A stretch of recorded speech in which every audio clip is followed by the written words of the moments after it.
mortals. Some killers leave scars, others leave whispers. Dean Corll left tapes, hidden fragments of the Candyman's nightmare. Inside them are sounds no one should hear, and yet we will listen. What would you do if the only way to save yourself and two terrified friends from a sadistic killer was to pull the trigger? And if you did, what secrets would come pouring out afterward? Frantic phone calls, grainy news film, and decades later prison interviews that try to explain the inexplicable? That is the unnerving hook at the center of the Candyman murders, a Houston story that begins with a gunshot on August 8th, 1973, and keeps echoing today in newly surfaced footage and brand new interviews recorded in 2025. The man behind the candy. Dean Corll, outwardly a friendly Houston handyman with a background in his family's candy business, was known in the Heights as the man who passed out sweets and offered rides. But behind the smile lay a method: grooming and manipulation of boys, turning them from neighbors into victims. In the early 1970s, missing persons cases piled up, yet police often dismissed them as runaways. Corll exploited that assumption. On August 8, 1973, his teenage accomplice, Elmer Wayne Henley Jr., shot him dead and led police to graves hidden in a rented boat shed and at remote sites across southeast Texas. The death toll reached at least 28, making it the worst serial murder case in American history at that time. Henley's call to his mother. One of the most haunting tapes in American true crime history comes from that very morning. A Houston TV station shoved a radio phone into Henley's hands outside the crime scene and told him to call home. "Mama, I killed Dean," he cried, his voice captured forever on film. That footage, along with reels of police digging in the boat shed and officers visibly shaken, sat in archives for decades. Today, digitized and rebroadcast, they are the hidden tapes of this case. Not recordings of the murders themselves, but live, raw evidence of how a city learned its darkest secret in real time. The accomplices and their deadly roles. Corll did not kill alone.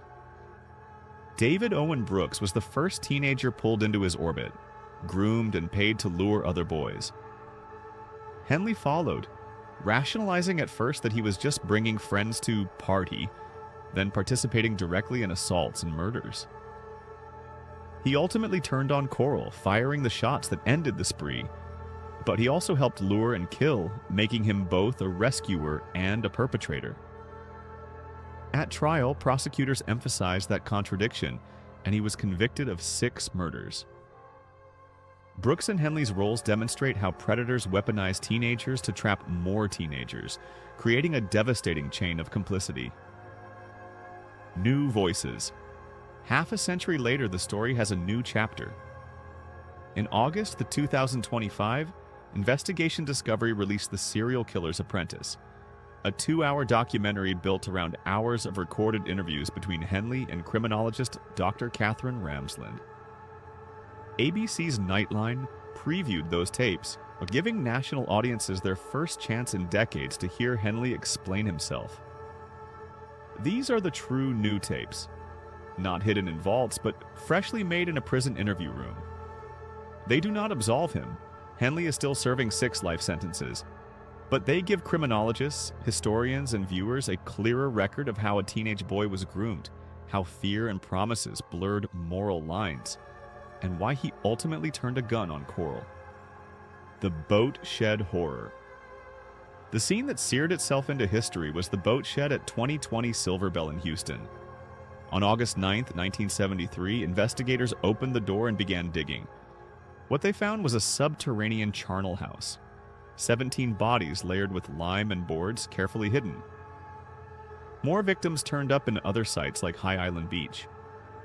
News crews captured the exhumations, their cameras rolling on ordinary men with shovels who found themselves standing over extraordinary evil.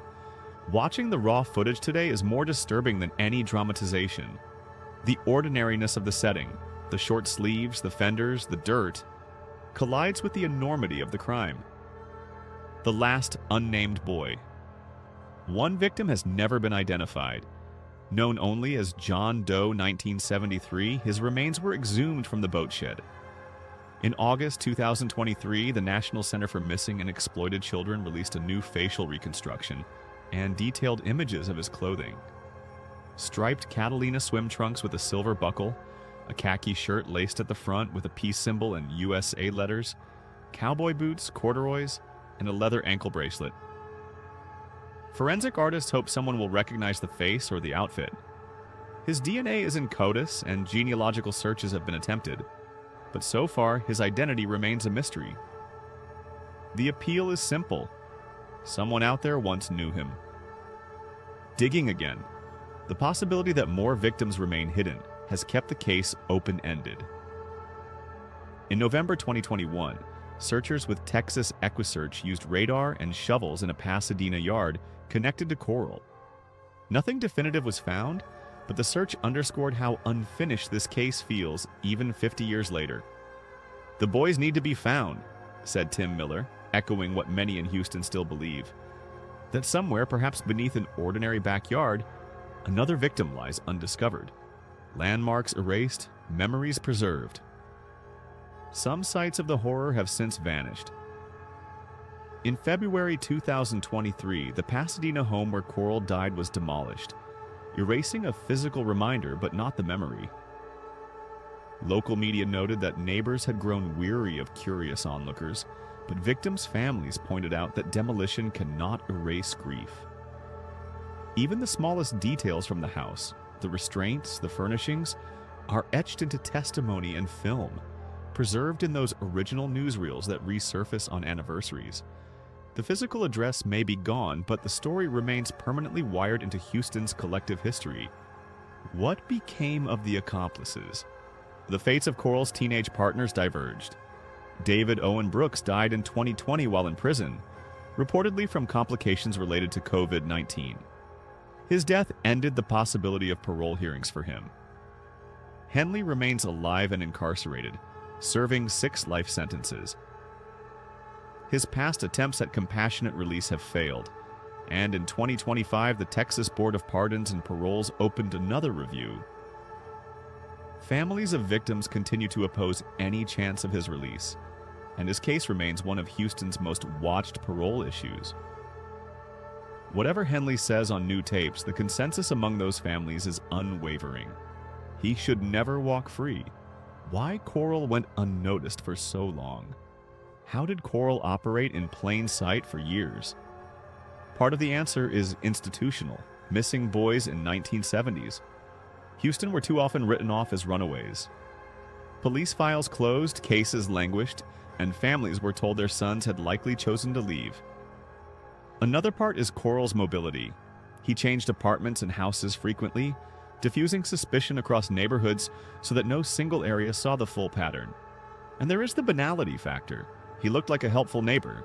He ran a candy shop. He smiled. Even Truman Capote reportedly considered writing about the case but abandoned it, overwhelmed by how ordinary the killer's life appeared compared to the enormity of his crimes.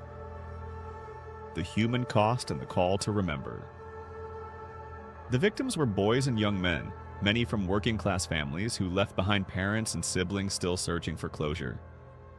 Each was once listed as a runaway, each reduced to a file before being rediscovered as part of a mass murder. Today, their names are recited at vigils, and their faces are displayed in archives and news specials. For the one boy still unidentified, the call continues. If you recognize his face or his clothes, contact Harris County Forensic Offices. A name is a form of justice, and 50 years later it is still possible that recognition could close the case for one family. The meaning of the tapes. So what do the hidden tapes give us? The old reels show shock in real time. A teenager calling his mother, officers exhuming bodies, a community reeling. The new recordings give us the architecture, the grooming, the complicity, the rationalizations of an aging accomplice. Together, they form a complete soundtrack of the Candyman murders, spanning 5 decades. They remind us that monsters don't always look like monsters, that systems can fail vulnerable kids, and that the work of memory is never done. And that brings us to the end of this deep dive into the Candyman murders and the haunting story of Dean Corll's hidden tapes. If you found this video informative, or even just gave you chills in the right way, make sure to hit that like and don't forget to subscribe. Thanks for watching, stay safe, and I'll see you in the next video. The Candyman smiled with promises and ended in screams. The tapes remain, echoing his cruelty. But remember, every whisper on tape was once a living breath, and somewhere he is still smiling in the dark.